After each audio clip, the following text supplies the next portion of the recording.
Joining us on our panel this evening is Tulsa Indian Club Chairman and co-owner of Southwest Trading Company, David Bible.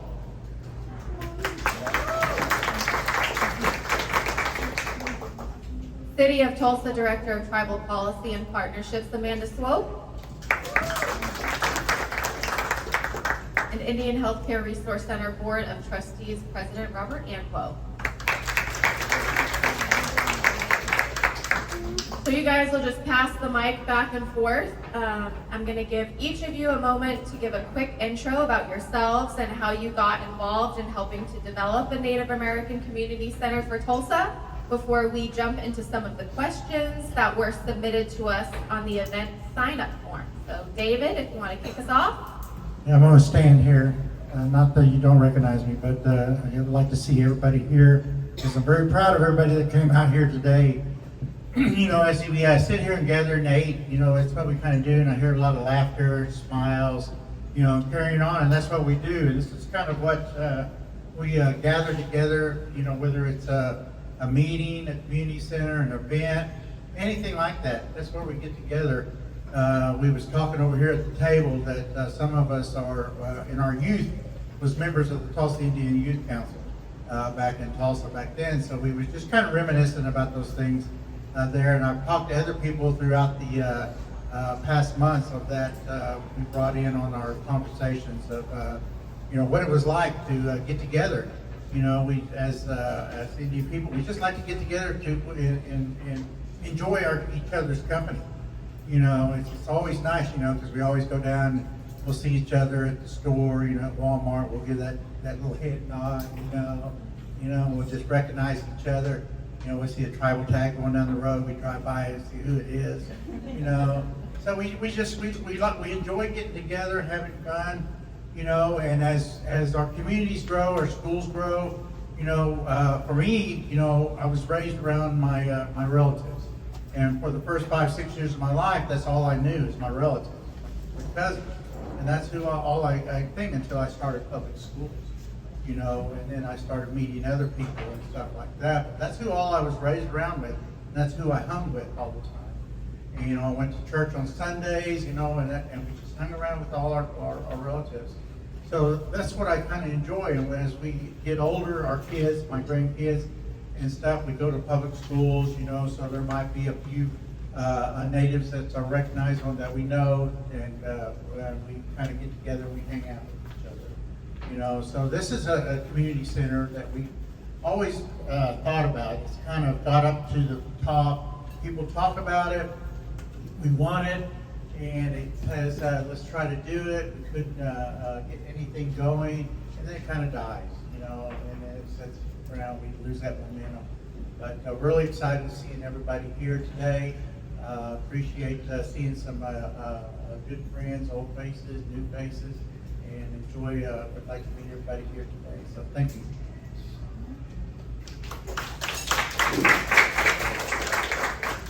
All right, well, I feel like David set the standard for standing up, so I promise I am standing. Well, I'm Amanda Swope, like Brittany said. I work for Mayor Nichols' office, and before that, I worked with Muskogee Nation for about 7 years, and then joined his office in January of last year. So whenever he came in after being elected in November of 2024, not only did he create my position, which is the first time the city's ever had this position, but a lot of his, intention during his campaign and coming into office was really to try to work with the nations better in a number of different ways, whether that was with the legal challenges that we were working through or some of the other economic development projects we had going on. But it was also to really focus on getting a process or a project like this going. He did a lot of work, I think, getting out there and connecting with our community, listening to what our wants and needs and concerns were. And so he's really made that kind of part of his priority during his time in office also. I think some of the other ways that it's kind of been brought to my lap of looking at this as a possibility in the city of Tulsa also comes from just the number of stakeholders that we work with at the city. One thing that I've been able to share with David and Rob and Brittany is that in Indian country here in Oklahoma for really having, a really bright moment. TBD. Right? I know, I'm pretty sorry. Also, gift dessert if you would like, yes.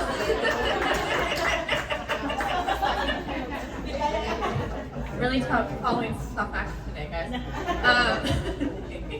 But so a lot of it's also come from some of the stakeholders we work with in the city. Also being interested in this. We're having a really wonderful time for Native nations and Native citizens here in Tulsa, because there's not only a mayor and a strong leader that's here, kind of helping carry the torch for us and get some of the things that we want accomplished.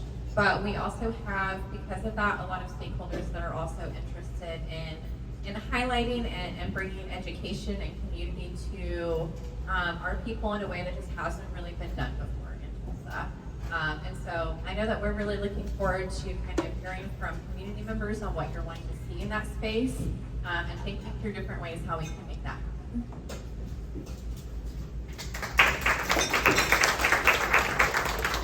Like David said, it's really kind of nice to be here. It's really nice to see everyone here. And I know that, as far as Indian people, we like to eat. So, it's always good to see food. But that's just part of who we are. And, as Indian people, we want to ensure that, we maintain our presence here in the city of Tulsa. And I know that, for me and my family, we are transplants from the western part of the state. And my uncle moved our family up here to Tulsa in the late 40s. And after World War II, so we've been here ever since then. So I was raised here in Tulsa, and I have a lot of ties to the community, and I am fortunate that I was able to hear all the stories from not only my family, who are community members, who are the stakeholders here in the community, but also individuals who were the part of those. Individuals who, the movers and shakers here, who made that presence of our Indian people here in Tulsa. Back, in those times, in the 40s and 50s, as I mentioned that to lots, it was a different time, 40s and 50s, segregation was in full blown, where, Indian people, as well as the minority, they were subject to not the things that we have today. And so I was fortunate to hear some of those stories about the Indian people and the tribes here in Tulsa in those times.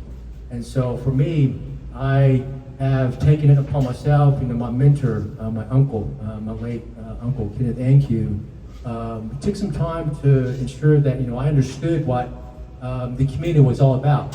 His comment to me was, what do you know about your community? And that set me on my path of community service. And so ever since then, I've been part of the community. It's important. It's important, especially for our Indian people. Indian people, there's lots of us that live here in Tulsa. And so for me, it's important that, we stay engaged. We stay engaged with the process. We stay engaged with the discussions, and we stay part of this community and be a part and take part and vote. And so that is really what my uncle kind of instilled in me. So ever since then, I've been part of that. And so, our family, Tulsa Powwow, Tulsa Indian Club, which started in Midtown Tulsa. That's where, I grew in regards to our traditions and our culture. I had my stepdad, who was Yuchi. I was raised amongst the Yuchis, and so in the summer, I spent a lot of time at Polecat. That's what I call, I'm an adopted Yuchi. So I spent a lot of time, and I went through all the ceremonies through the summers at Polecat. So during those green corn ceremonies. And so for me, it was kind of a dual culture exposure, stomp dance and powwow. So as a dancer and singer, that's just all part of it. And so, but I really am thankful that I am able to still be a part of it. Part of my history is that I've been part of my community services, been a long time individual with the Greater Tulsa Area Indian Affairs Commission. And so Linda and I were reminiscing about the days back in the 2000s when we went to, Union Public Schools. Redskins and the stereotypes was a big issue back in those days. And good memories, we talk about those individuals who were part of that effort and that activism. And so those individuals really kind of set us on a path of, being engaged, staying a part of that discussion. And so today we still need to do that. And so I think this is what, as leaders and stakeholders, this is what we need to do. Stay engaged, be a part, ask those questions. What's going on? But make sure that we shape our Indian communities. This is our community. Even though it's it's part of the Cherokee, Muskogee, and Osage, but still it's just the Tulsa Indian community. So I think that's what's important. I'm just thankful that I'm part of the group here, and so I look forward to all the discussion and questions. Oh.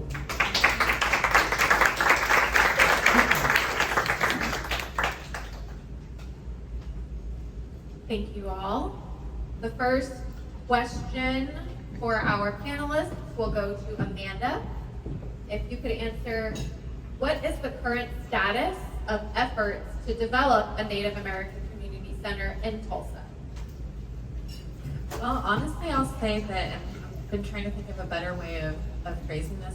It's probably not the best way to describe it, but it feels like for the first time in what probably feels like it feels like a long time for me, and I haven't even been doing this work or a part of the community as long as David and Rob, but it feels right now like we have a little bit of an embarrassment of riches.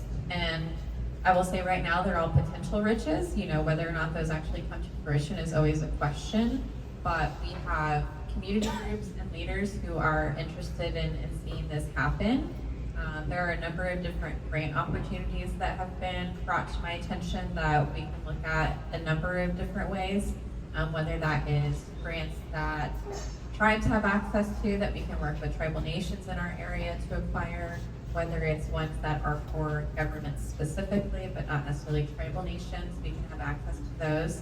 Like a good example of that would be the National Park Service, the National Park Conservation Association, and the Land and Water Conservation Fund are all actually making investment into local parks right now, because even though we in Oklahoma don't have any national parks here, they're still looking at ways that they could fund and help with local park projects. And they're really focusing specifically on Native populations and where that population is prevalent. So there's a couple of funding opportunities from those organizations. There's a grant that we are collectively working on as a community group to try to access. Obviously, with the city being at the table for the conversation, there probably wouldn't be a situation where it would be, a direct funding in some way, but because we have access to different types of land and things like that is in various levels of being used, there might be land that we could donate to the project that could help with that financial cost. And then, what was the other one that I'm thinking of? There are some community stakeholders, like I mentioned earlier. There are a lot of different organizations that bring groups here that want to visit Tulsa and to learn about history and culture here. I will say, I think with those stakeholders, it's going to have to be people like us in this room having a very deliberate and dedicated conversation with them that a community center and a cultural center are not the same thing, that a space for visitors to this area to come learn about history and our culture here and all of that is not the same as a place for our community to gather and sharing camaraderie and learning more about our own community. And so there are people that are interested in contributing to something.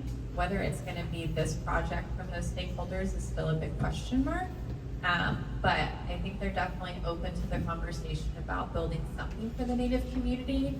It's just going to be about us having to be very thoughtful about where we drive them and what we're wanting, and pushing them to be thoughtful in how they invest that money.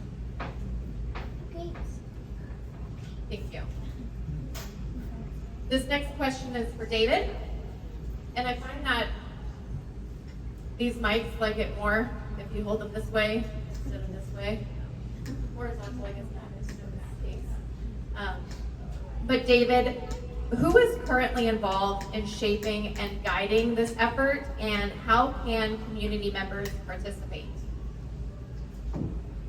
You know, you mentioned that survey that came out in February and stuff, and that's kind of what started the ball rolling. There were some people that was involved with this survey that read the results and seen those results and was very inspired by that.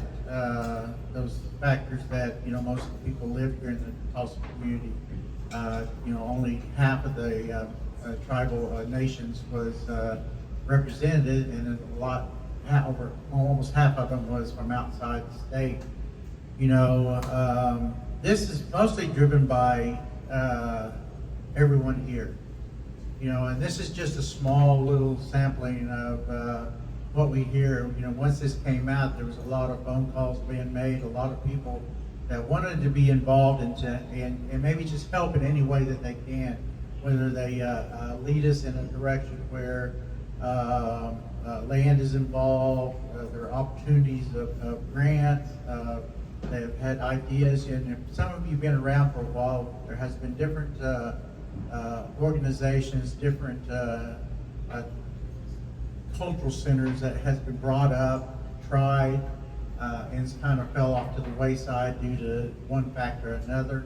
But this is for the community.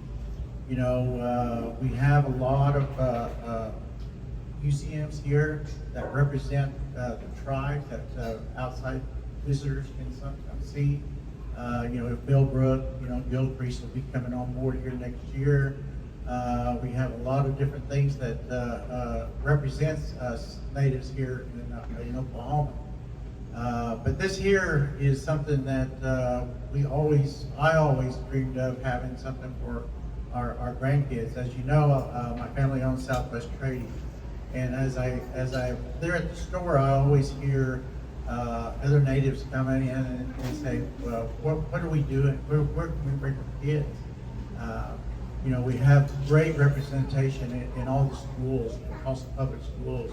You know, Linda here with Jinx, Glenpool, Sand Springs, Broken Arrow, all these different Johnson O'Malley Indian Ed programs are doing the best they can with the budget they have, and they try to put on different events. You know, even you know, Brittany's got some things going on, trying to bring the kids together. As you know, as generations go by, you kind of lose that connection if you're not involved in it all the time, as I was when I was younger. So we want to carry that on, because as generations go by, we become not just from one tribe, we're from different tribes, 3 or 4 or 5. And we see these different community centers, and the Cherokees are having community centers. Muskogee Creeks, you know, are having community centers. We have Muskogee Creeks that live up in Osage country. They're not able to come down to Tulsa, and they learn the Osage language, even though they're a Muskogee citizen. You know, all these different stories that we're hearing because they want to get involved with their culture. So this is mostly from everyone over here that we want your feedback. You know, this is not a Tulsa Indian Club. This is not a one organization-led effort.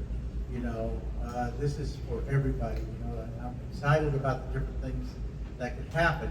You know, because it's a social, it's a recreational, it's an educational type building that everybody can come use. It definitely needs a kitchen. I think everybody says food is always the thing that brings us in. So, you know, there's also activities, you know, kids. So it's very exciting. This will be led by the community, you know. So this will not be led by one organization, one group. So just very excited about this happening. So thank you. Robert, many attendees have questions about location, accessibility, and operations. What should guide decisions about where a community center is located and how it is operated? You know, the location has been a challenge for many years. As you know, many of the previous attempts to create that space has struggled with location. You know, it has to do with not only the location but also property, the physical building itself, and so that's always been a challenge. And of course, you know, there's that the price and the money that has to be involved with that. So.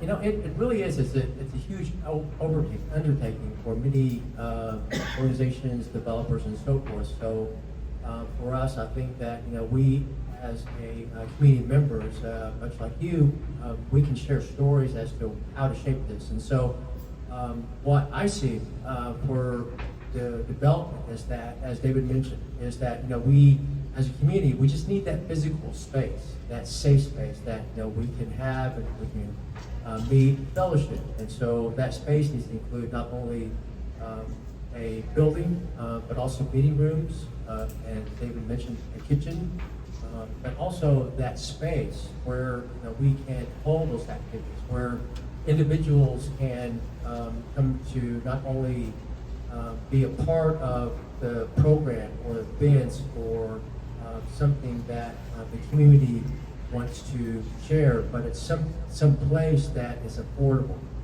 that is accessible. And, you know, the challenge, of course, has been, you know, where. So, you know, downtown area, East Tulsa, South Tulsa, Muskogee Res, the Cherokee Res, so forth and so on. And so you get into these logistics about location. So the location really is and has been a challenge. And so we as community members, you know, we may share those ideas of past previous projects that have looked at. And as you, some of you may remember, you know, we've had various organizations that tried to create a space. You know, for one, NIMI, National Indian Monument Institute, was on the task of creating a space, and they were going to bring in a new building and so forth. And so the community stepped in and just wanted to be a part. And so I think through a lot of those discussions, it just came down to the ability to raise funds, to create that program, that business development process where it became a challenge for that organization. But that type of challenge can be addressed with the community. So with the community can come in and say, this is what we want. And so I think with the participation, you know, the immediate impact will be the participation from our community. They will shape the program itself. And so what we as a group can do is provide and look for space and the funding, and, you know, of course, it may just be a short time cut funding, but however, it will grow. As many of you remember, you know, once upon a time, you know, I remember when the first bingo hall was created, this first smoke shop came through. And so, you know, there was Mr. Indian, Ryan's Indian store downtown. Now those individuals, those were the places to meet. You know, a lot of our Indian people just went to those locations just to have meetings. And, you know, even though they were just small, you know, it was just a place to congregate. And so Tulsa Indian Club came to be, Tulsa Indian Youth Council came to be. That was a wonderful, wonderful time. As you remember, you know, many of us do that, you know, they had a lot of programs. You know, it included the community. There was lots of activities. There were classes, there were language classes, but they provided the space for the community. And the community made it work. And so that's what we're trying to do here. This is going to be part of our mission, is to create that space. And so you as the community is going to help. And as David mentioned, this is not going to be devoted to one entity, but it's going to be devoted to what we need as far as our cultural enrichment, our cultural participation, and some of those, that participation that we really need. We just need that space, that affordable space and accessibility. So hopefully, you know, we can find that space here soon, and where, you know, it will be accessible for many individuals, and we can do something to that effect. So, anyway, so. Thank you. This next question is for Amanda, and you've already touched on how could funding for a community center, where would that funding come from in the beginning, but what could you think of, or has any discussion been around what would be needed to sustain that long term? Oof, that would be tough. Well, so that's another, I think, element where the city being involved could be helpful. Not only through land donation, if that were something that we got to, we could just select the location.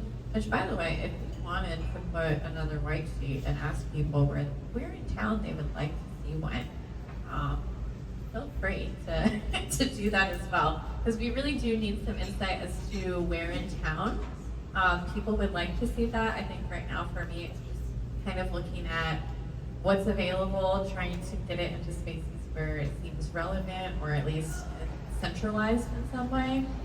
So yeah, if anybody has any opinions that they'd like to give to that, I'm all ears. But so not only could we donate land in some capacity, but we also, and what's specific I think for this position and the work that we've done with the nations is we're really the first city within the United States that's kind of doing this work, at least in this area. Portland, Oregon is doing some of this work, and Seattle, Washington is, but really in the middle of the country, it's just Tulsa. So this past year, we actually created the first TIF district ever with a tribal nation in the entire country. And a TIF district with the local government is a tax increment finance district. So basically meaning any kind of tax revenue that's generated within that area can be put back in for development dollars, whatever the case, and it can also be split up among parties. So right now we actually have one with the Muskogee Nation out here on 91st and Riverside. That was created through a TIF district. So once that development is created, tax revenue that is generated from that will be split between the Muskogee Nation and the city of Tulsa. So that could be an option as far as how do we kind of keep this sustaining. But that's certainly a question that I think that we've had in the conversation about a community center is not only the sustainability portion of it, but to Rob's earlier point, in the conversation of whose reservation is it on, it's also been about who's going to run it long term, who is going to be facilitating that space, who's going to be staffing it and managing the programming and all of those things. So it's definitely, I think, a deeper conversation that we'll get into as it gets closer to a concrete plan. But there are some ways that I think that there could be more development dollars and tax revenue going back into a project like that. Trying to think if there's anything else I can add to it as far as sustainability. I mean, I think that obviously we want to be careful to not make it, something that's too closely tied to like tourism and trying to get dollars from that. I will say that I see it kind of, personally for me, I think the ideal goal would be to see us have everything that Greenwood has. Greenwood has their cultural center where they gather and things like that, but then they also have Greenwood Rising that is really more of this educational space for visitors to the city. And so for me, I would kind of like to see both of those, and maybe revenue from one is supporting the other. That's just my crazy idea. David, many community members are interested in potential programming.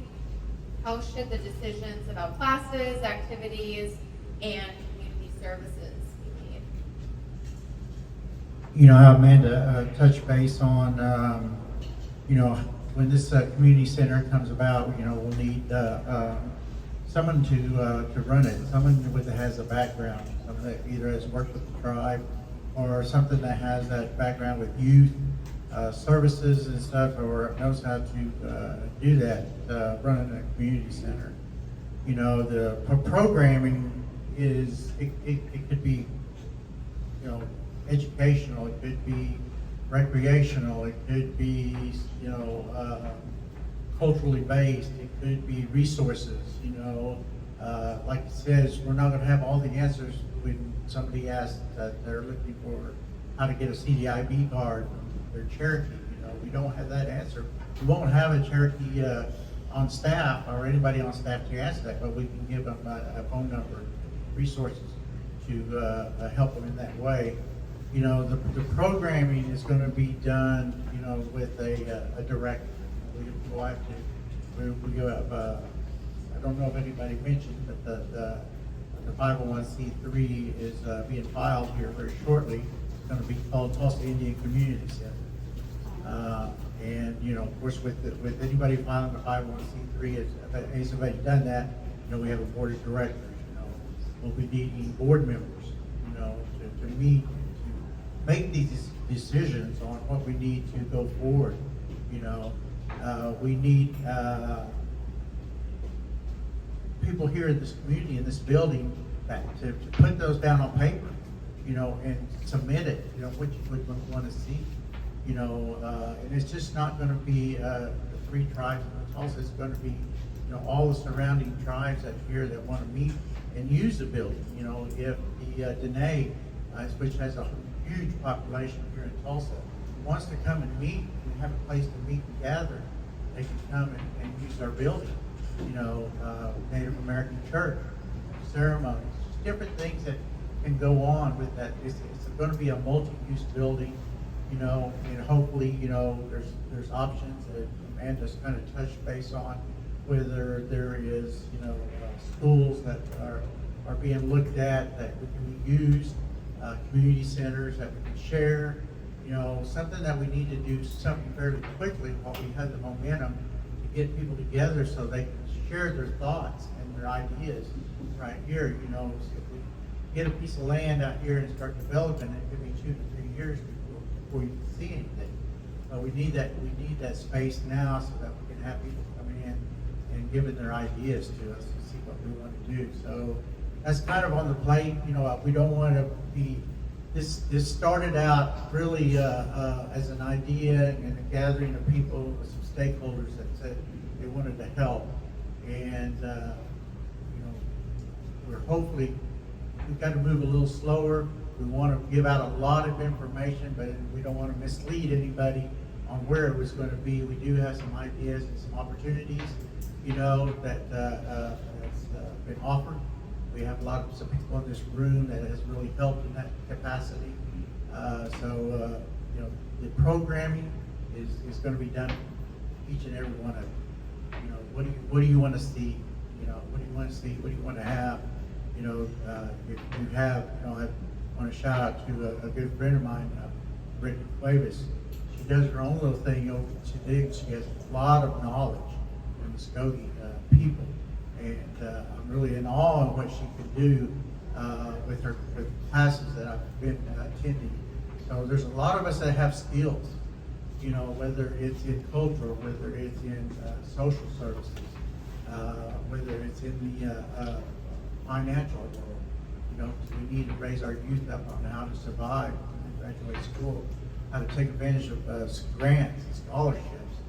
All these things like this we see on social media, you know, but we always see it too late. The deadline coming, you know, next week, so we never get that opportunity. So that's what we want to have. We have all these opportunities for our youth to take advantage of, because there's a lot out there. So programming will come from the community. Thank you. Robert, how can a community center serve both Native people who are deeply connected to their tribal communities, as well as those who are reconnecting with their culture? Well, you know, I would like to see the community come together in that we have a place where we can offer just that. It's a safe space where, you know, some of our when we have our, you know, a lot of ours are ingrained, a lot of our traditional people are ingrained in our ceremonies, and so some of our ceremonies include, you know, some activities. And so, for example, like, you know, during our funerals, when someone passes away, sometimes we just need to have a space to bring in guests and families and so forth. You know, the part of that process of mourning, you know, when one passes is during our ceremonies, we congregate as family members, as friends, and then of course, as you know, we stay with that body all night long. And so sometimes you just need that space, and a lot of the facilities here in Tulsa. They don't allow that. Is to have business hours from 8 to 5, and so as Indian people, our traditions and culture, don't equate to some of those restrictions. And so the community centers, in my opinion, should house some of that, where you can have and you can call somebody. We need to have an event or just something where we can send out our loved ones who are in the military, for example. Just have that simple little prayer service where we can congregate, and it may be a last minute kind of thing, but it's a space that these traditional people can do that. In regards to a lot of our other type of ceremonies, the facility, can be open. It can be open where there is, someone can have a key at a moment's notice, and then family can call and say, hey, we need. Would it be okay if we bring in our family, and if we need to do something for our relative? And so those things, that is what we need. That safe space, that space where we can kind of congregate for our traditional people. For us, there's several tribes here that are still practicing in our ceremonies, and so prayers and songs and dance and just those ceremonies that we take part in. And where for us, we sometimes just need that space. We as Indian people, as we're not wealthy, and so sometimes we just need that support in that area. For our non-native people, of course, that would just be something where we can share. For example, like in our drum group, we can have classes where we have drum groups and we can practice, where we can sing our traditional songs and our dance. Years ago, I used to be part of a dance class, and Johnny Whitecloud and John Day. We used to participate. We used to put bells on, and Johnny Whitecloud and they'd sing and we dance, so, that kind of thing is memorable because it was part of that tradition and culture. And so that would equate to that participation with the community overall, where non-natives can see us, exercise that ceremony, that dance, where, we express our pride. This is part of our traditions and culture. This is our customs and so forth. And so they could see that. And so where we have that ability to have that space where we can teach our youth some of those traditions and culture, storytelling, language classes, cooking, that there's a long list of those values that we could do. Games, traditional games, have that outdoor space where we can have stickball, there's that social stickball. Cherokee marbles is another thing that we could have. Some of those traditional games we can have individuals come in and just teach our youth and just expose them to those old games and promote that healthy lifestyle. But for us, it's that space. That's what we're lacking. Something that we can provide for our community. And as David and Amanda mentioned that it's the community's going to support this thing. The community's going to run this thing where it's going to be a community-oriented activity. We, as a community, can bring in. We will shape it. The community will shape it. The community will be a part of it, part of that building. And so, through the years, it will take shape, and where the community can support our traditional people here in the Tulsa area, and just be a part. Just wanted to share that in the Indian Healthcare Resource Center. They served over 60 different tribes last year. Before that, there were like 75 different tribes in the Tulsa area alone. I mean, that's a lot of tribes that receive services. And so for us, it's there's all these, Indian people in our community that want to share. The community center can help us with that. Different tribes, Western tribes, the Eastern tribes, and we can just provide that because it's wonderful. It's wonderful to see that cultural exchange where you share that language, songs and that dance, and it's just that safe space for us. And so I think that will that's part of this cultural ceremony. That's part of the purpose and the program. That's what we want to look for. So that's what we really need. Thank you all for taking these pre-submitted questions from our attendees. And now I want to open it up to questions and comments from the audience, if there are any. First. Hi, No, for your presentation and information. I have a lot of questions actually, but I will put it to one for this panel, and maybe I'll ask you about the other ones later. But David, you mentioned that you had already filed for the 501c3 under the name of Tulsa Indian Community Center. I was wondering if you would consider changing it to a different name. There's already a Tulsa Creek Indian Community Center, which is TCIC, and there's Tulsa Indian Club, which is TIC, and then there would be Tulsa Indian Community Center, which is TICC, and then I also believe that Indian itself as a term is kind of controversial in that the community doesn't necessarily, especially younger generation, fully accept that term. I feel like as a community we've moved past the term Indian in general. Maybe something like Tulsa Intertribal Community Center or something along those lines would be a better. Yes, this was, took a long time on our discussion on that, you know, whether we use the indigenous, whether we use Native American, whether we use Indian, American Indian, you know, there's a lot of different descriptions of what do we use, but TICC, that is a pretty, I guess you would say overused acronym, you know, because it could get confused with something else, you know. So it hasn't, the paperwork has been written up, the draft has been written up, I should say. The draft has been written up, it has not been filed. So yes, if we can use an intertribal, that's also another word that has been used because, you know, we're not all here from Oklahoma, it could be something different. Intertribal, you know, other organizations that use that, I'm not saying it's wrong, but this is why we were here today, to hear those suggestions like that, because, you know, we're just not one small group making all the decisions. So we're definitely, I know I seen Rob writing that down, so that'll definitely be something that we can keep that in mind because, you know, we were just throwing some things out there, you know. So I appreciate that, Jordan. And I look forward to the other questions because I really value your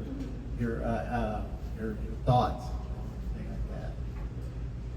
Hello, Hishde Stonegol, Scintilla Jack, So my name is Scintilla Jack, and my question is, well, I'd like to make a statement.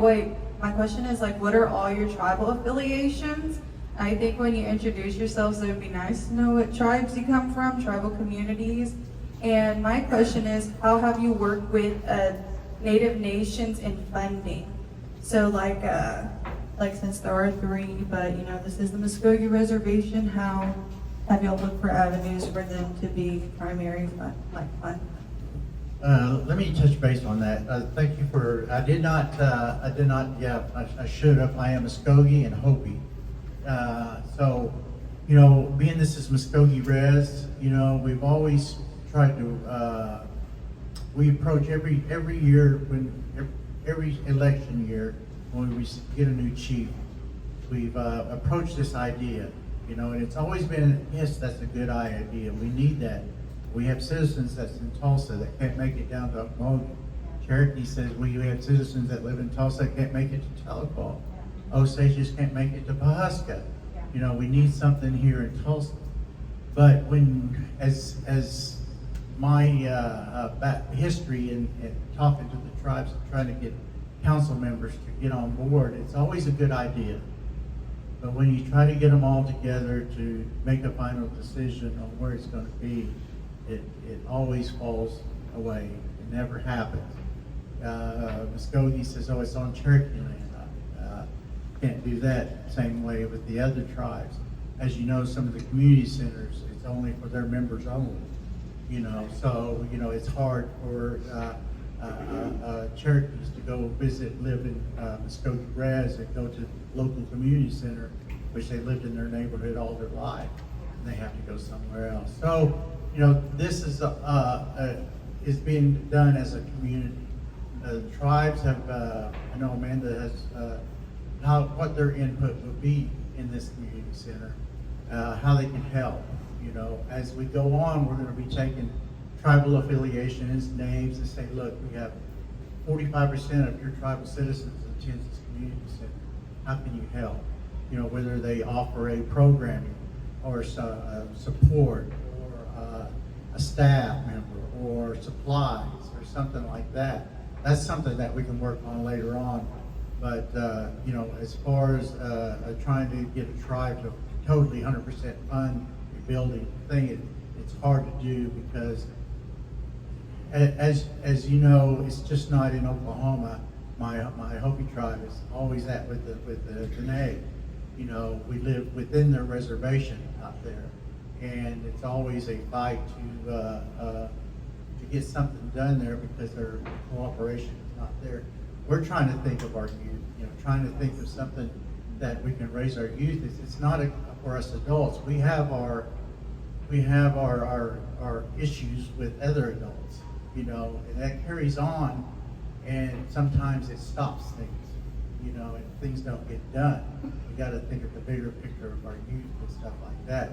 For me, I'm getting older now, and I need some of these younger people, you know, Jordan, you that steps up and, you know, to carry on this torch, this idea, you know, to carry on these programs for our youth. You know. I think of my granddaughter, you know, and what she'll be going through when she goes through what I deal with in high school, and, you know, raising up, going through there, you know, hopefully that, you know, I raised her good enough that she's proud of her skin, you know, who she is. But we got to give her that knowledge. We got to give her that knowledge that she can talk to other natives. You know, this is what I do. Rob says we have different cultures within our community. We love to share our different cultures, you know, with them.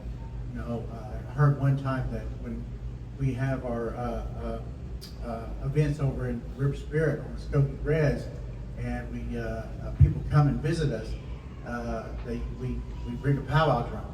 And they say, well, I didn't come from Muskogee Res to hear a powwow drum. And they don't, you know, Muskogee's not powwow people, you know. I want to hear something different. I want to hear something from your reservation, you know. I didn't come over here to hear that. So, you know, that's some of the statements I hear, you know. So, but we share. So that's what I want to say. But thank you for mentioning. We forgot to mention our tribal affiliation. That's how we do. So thank you. We have another question over here, but I wanted to see if you also SJ and Vido for the reminder. I'm Muskogee and Osage. I think in looking at tribal funding, so my first position at the nation was a self-governance analyst in our self-gov office. So I'm always kind of trying to think about, yes, there's always grants and things like that, but if there's ever any other kind of avenue or pathway that the nations could contribute in some way if they want. I mean, David's kind of right in a lot of sense that the work can be really challenging to get all of the nations on one page about something. I don't think that I will say for this project that it's impossible. You know, they've come together to support other initiatives previously, whether it's been events that weren't on their reservation or other types of development that wasn't on their reservation and things like that. So I don't think that they would be opposed to doing that for a community center. I do think that there will probably be some pushback or some back and forth on like that location and whose res it falls on, because who doesn't want an intertribal community center on their res? Like, we would all love to have that. So I think that that will be a big part of the conversation, but I really don't get the sense that, you know, the fact that it is 3 different nations would prohibit them from contributing and investing and supporting this, even if it wasn't in their reservation. I think that they, as well as everybody else here, understands kind of the gravity of having a space like this, and I think that they want to be a part of that, regardless of where it goes.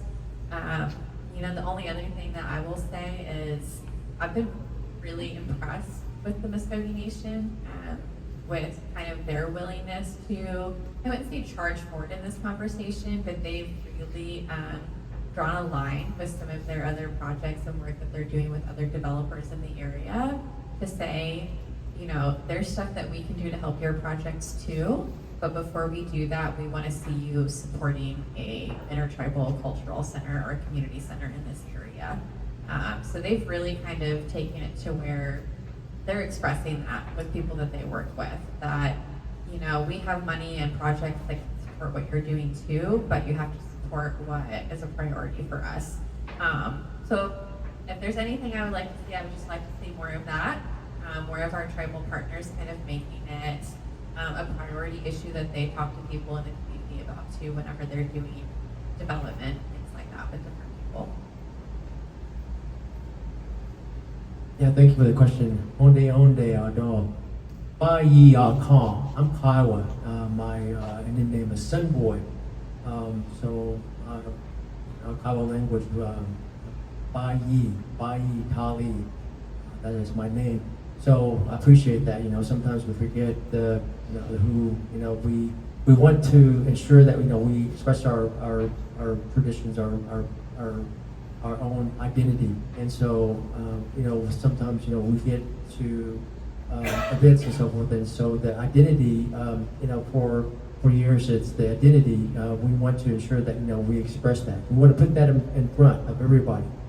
For Muskogee, for Cherokee, and Kiowa, for Dene. Our identity is what is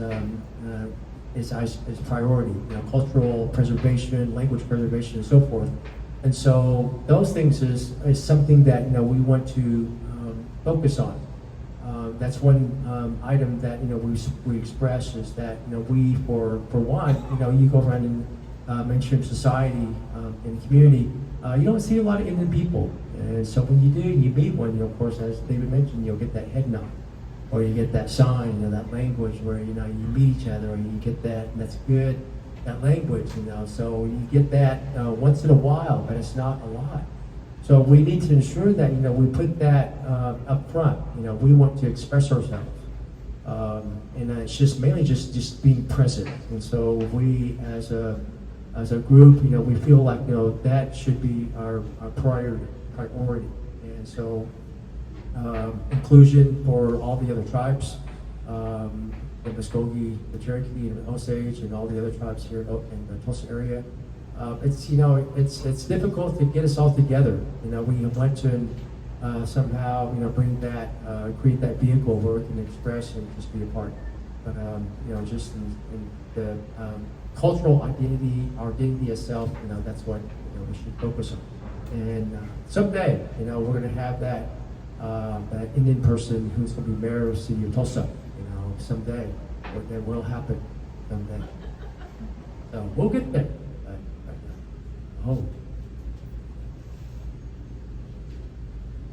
My name's Dr. Timothy Jones. I'm an anthropologist and archaeologist.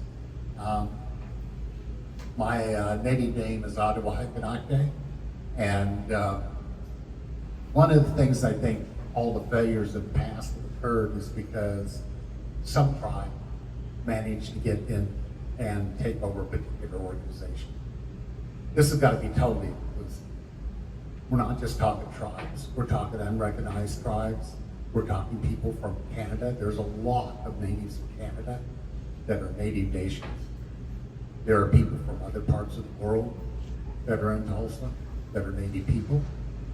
And they all need to be inclusive into this, because they're all our brothers. We're all native people, we're one. And I think making an orientation towards this of more of a concept of a native nation center for all native people all over the earth. And that would just do nothing but strengthen the local tribes in Oklahoma, because it would give them the connections all over the nation and all over the world. Makes you more powerful. You can get involved in the United Nations of Native American affairs and things like that. And I think that would be a much better focus for it, and it would keep any individual tribe or anybody from trying to empower themselves as a singular group. And that's where the problem I'm not seeing it in the past is I've been around I'm 75. I've seen all the organizations. I've participated in them over the years. And I've been all over the nation, dealing with tribes in like California and stuff like that. There's so many unfederally recognized tribes. More than half the people in this country are not federally. Native people are not federally recognized. And we need to become that inclusive. And that's why I like the term Native Nations you were using. It's become a national and international landmark term for all tribal people. And I think that would bring more tribe people, also the tribes together in Oklahoma, to and get them to participate and see themselves as a part of a much larger world, because we really are enclosed in a really unique state with so many tribal people. It's really a unique situation.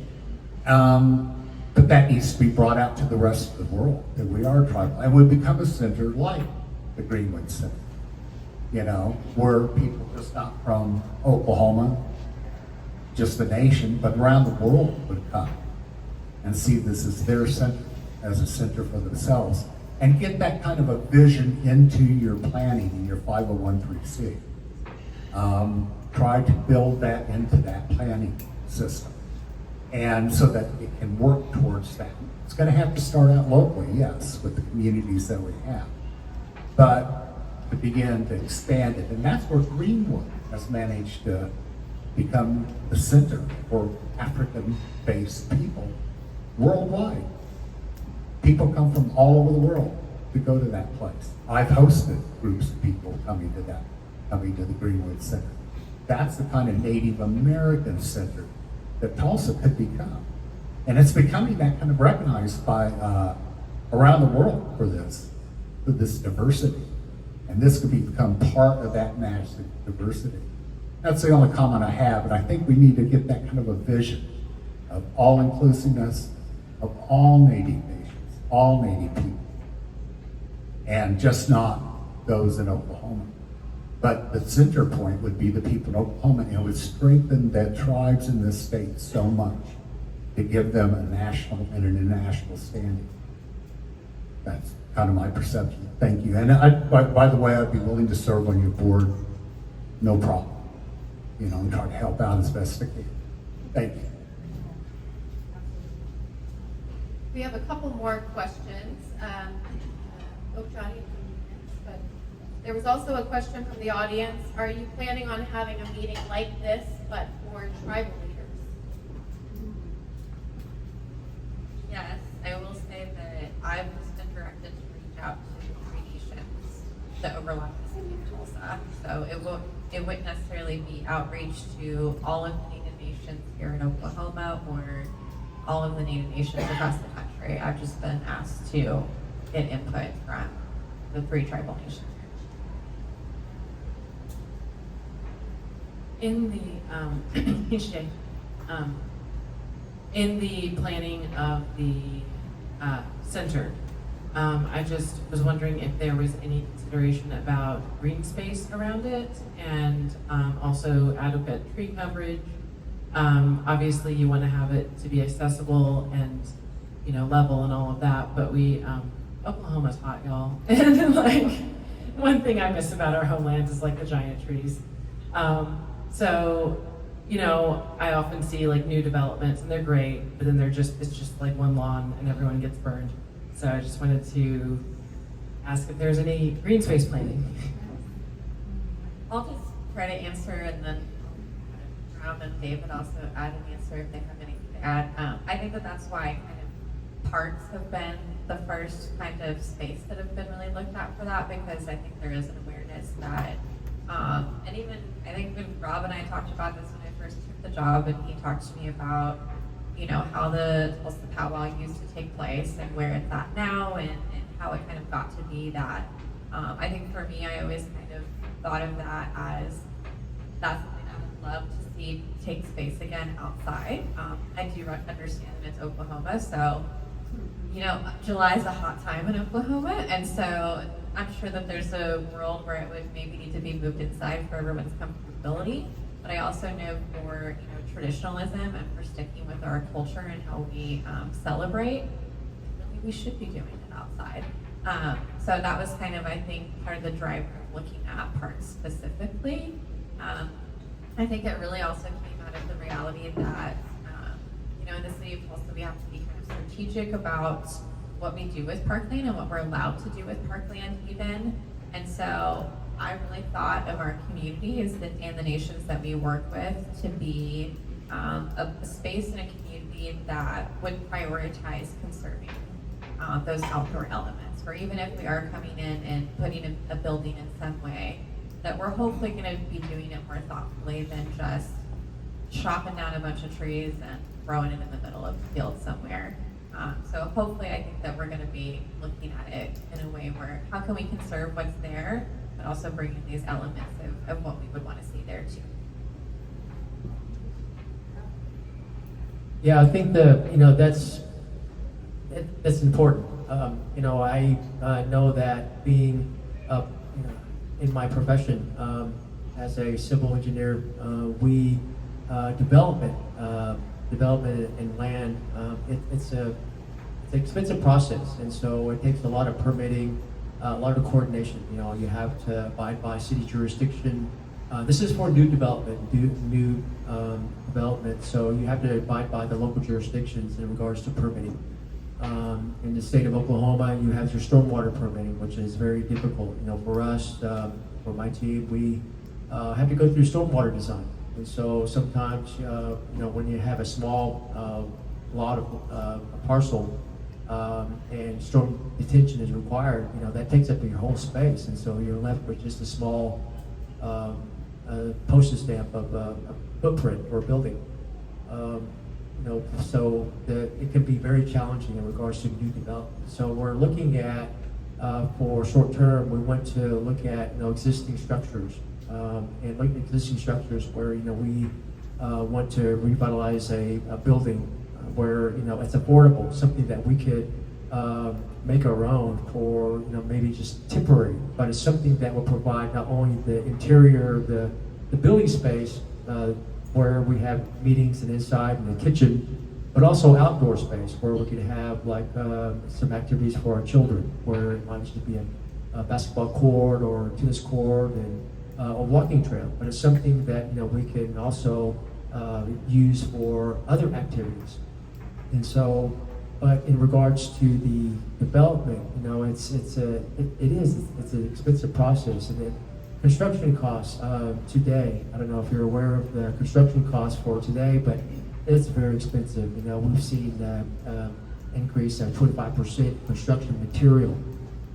There's long delays for electrical equipment. There's long delays for other types of things like lumber and so forth. And so you need those contractors to build that thing. And so that's another issue. Your constructor, your contractor, he's got to have the skill set to build. And so, but I think that, initially, what we can do is we can plan this. And so we can partner in our other partners, business entities. We can use the new park, the Dream Keepers Park, and partner with them. We can have our other business owners or native business owners come in and contribute, where we can not only support our community but also support them as well.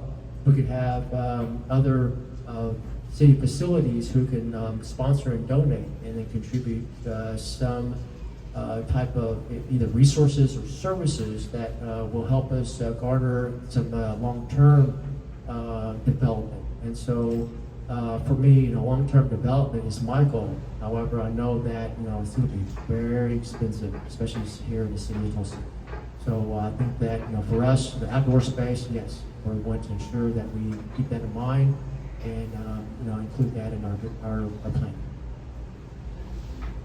Thank you all. I want to be respectful of our panelists' time as well as everyone else's time here. We're a little over time. I do want to say anyone who's ever attended a Crosswinds event knows already, but for those that's your first time attending an event that we facilitated, you are going to get a post-event survey because we love surveying people. So if you have questions that we didn't get to, comments that we didn't get to, make sure to include those in the survey if you haven't already put your email address, if you hadn't RSVP'd, so that we can contact you afterward, that we can guarantee that if you submit a question or a comment, we will make sure that our panelists receive it, and if it is a question, that you will get a response.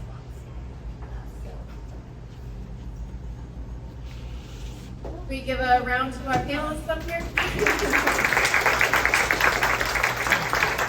much for being here. All right, so as we wrap up tonight's conversation, we want to thank each and every one of you for taking the time to be here, share your thoughts, ideas, and experiences. Your voices help shape what Native American Community Center in Tulsa could become. So this is not the end of the conversation. We anticipate holding at least one additional listening session in the future, although details are still being finalized. We look forward to continuing this work alongside community's plans to move forward.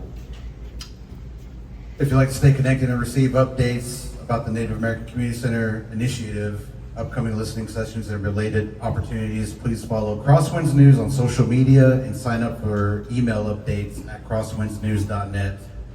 We would also like to extend our sincere thanks to our sponsor, the Catalyst Fund, our community partners, our panelists, and all the tonight's attendees.